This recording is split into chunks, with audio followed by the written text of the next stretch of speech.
বন্ধুরা নমস্কার, যতন কলমকা।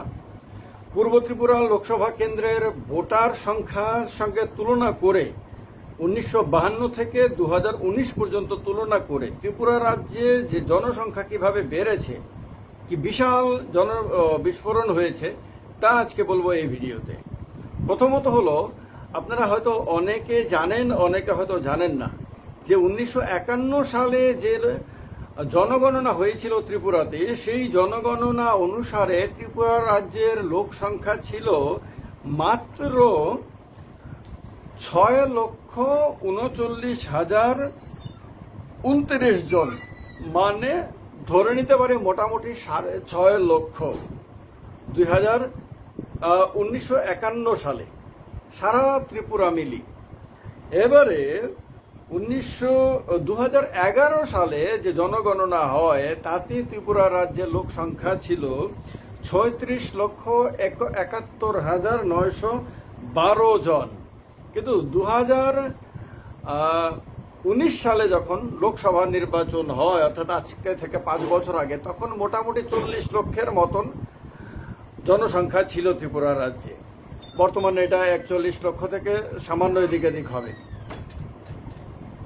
এমন কথা হলো যে 2019 সালে যে লোকসভা নির্বাচন হয়েছিল তাতে পূর্ব ত্রিপুরা কেন্দ্রে মোট ভোটার কত ছিল, কত ভোট পড়েছিল, ভোটার কত ছিল সেটা আর একটা ব্যাপার, কিন্তু ভোট কত পড়েছিল? ভোট পড়েছিল 10,46,123টি।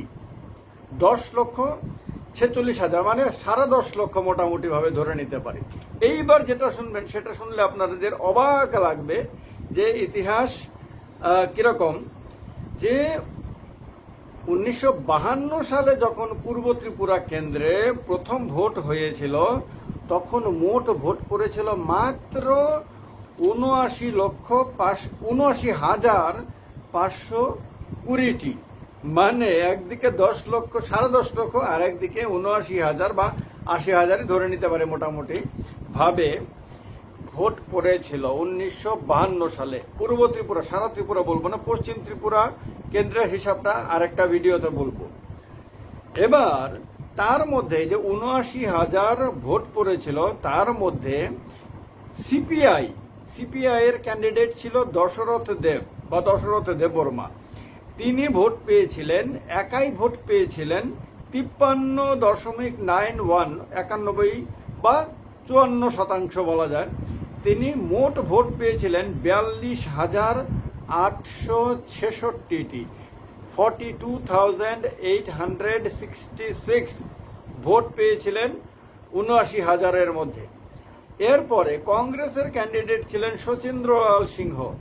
তিনি মোট ভোট পেয়েছিলেন 29,650টি ভোট বা 29,650 ভোট। আর পার্সেন্টেজের হিসাবে তিনি পেয়েছিলেন 37.29%, অর্থাৎ 37.29% ভোট পেয়েছিলেন শচীন্দ্রলাল সিংহ, যিনি পরবর্তী সময়ে মুখ্যমন্ত্রী হয়েছিলেন ত্রিপুরা রাজ্যের। আবার দশরথ দেববর্মা তিনিও কিন্তু ত্রিপুরা রাজ্যের মুখ্যমন্ত্রী হয়েছিলেন পরবর্তী সময়ে। এরা দুজনই সেবার ক্যান্ডিডেট ছিলেন। 3 নম্বর ক্যান্ডিডেট ছিলেন ABJS নামে একটি দলের, তিনি নগেন্দ্র চৌধুরী। তিনি ভোট পেয়েছিলেন মাত্র 7,004টি ভোট। আর পার্সেন্টেজের হিসাবে 8.81% বা 9% বলতে পারি তিনি ভোট পেয়েছিলেন।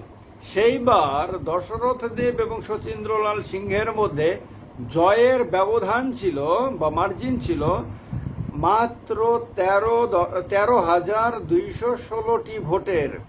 আর পার্সেন্টেজের হিসাবে 16.62% বা 17% ধরে নিই মাত্র ছিল পার্সেন্টেজের মানে ভোটের মার্জিন।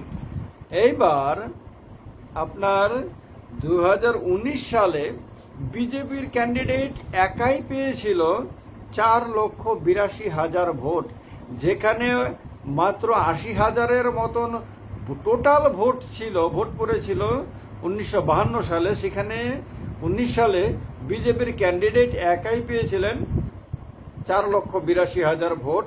কংগ্রেস ক্যান্ডিডেট পেয়েছিলেন 2,77,000 ভোট, সিপিএম ক্যান্ডিডেট পেয়েছিলেন 2 লক্ষ ভোট, আইপিএফটি ক্যান্ডিডেট পেয়েছিলেন 45,000 ভোট। এবার আইপিএফটির ক্যান্ডিডেট যে ভোট 2019 সালে পেয়েছিলেন সেই ভোট তার কাছাকাছি ভোট পেয়েছিলেন সিপিআই এর ক্যান্ডিডেট বিজয়ী প্রার্থী দশরথ দেব 42,000 ভোট।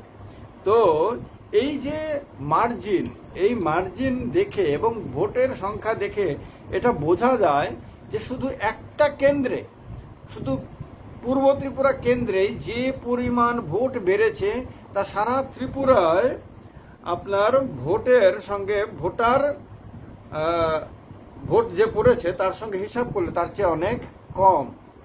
কারণ ওই সময়ে 1952 সালে সারা ত্রিপুরাতে ভোটার ছিল, জনসংখ্যা ছিল 6.5 লক্ষ 1952 সালে।